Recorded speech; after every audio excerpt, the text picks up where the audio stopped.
right, I'm going to go back to one of the original examples that we used in these lessons, the Seniors Program, and we're going to use that to explore how did power impact the evolution or the development of the Seniors Program. So you will recall the Seniors Program was a program in a BC health authority that looked at trying to delay frailty. So a bunch of researchers, including middle management, upper middle management, as well as some frontline doctors, performed a research study to figure out if they could find a way to delay frailty. They found out, yay, they could. They wanted to spread this program. However, the vice presidents of this program were focused on managing overcrowding at the time, so they didn't want to spend any resources to help the seniors program. The frontline physicians, community physicians, they were focused on financial viability of their clinics, and there was no billing code for any of the work associated with this seniors program, so they weren't able to adopt it. So here we are, we have this health authority, and in this health authority we have a group of people who figured out how do we delay frailty in older adults, and we have the senior vice presidents as well as frontline physicians that are either unable or unwilling to provide assistance to spread this program. So how did power impact the evolution of this particular program? So let's find out.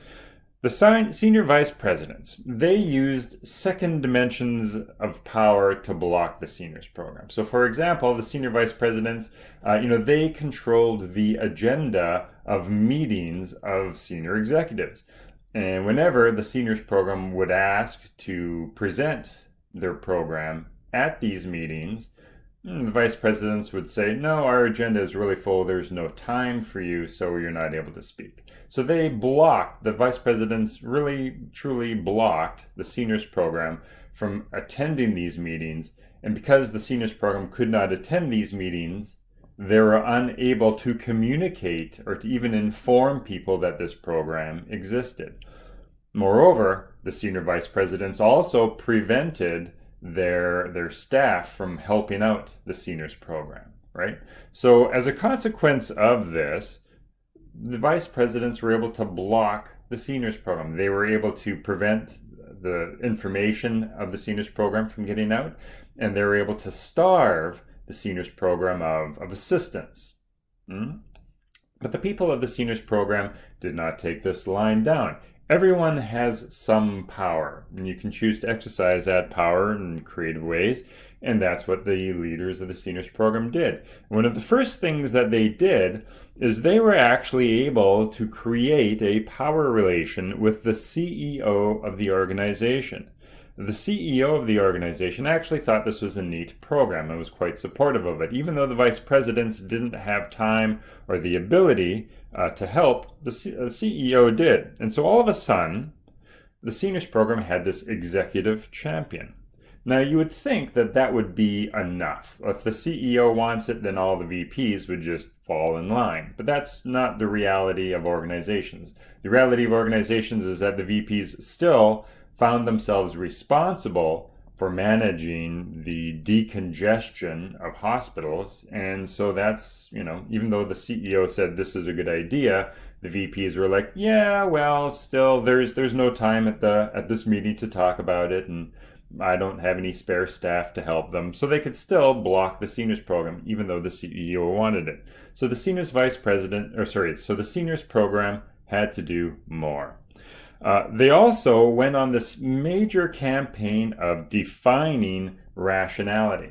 So they would meet with the vice presidents one-on-one. And you may recall from a couple of weeks ago in our discussion on values, how I showed that there was this potential connection between the activities of the seniors program and one of the values that the vice presidents were pursuing.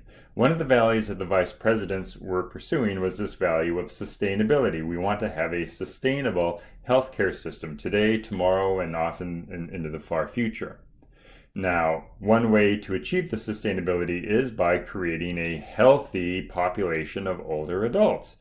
And so the seniors program came in and they started to present their program. Instead of being this separate program, this new program, they started to present the seniors program as a solution to the vice president's problem. Hey, vice presidents, we understand that part of your responsibility is to make sure that the healthcare infrastructure is sustainable over time.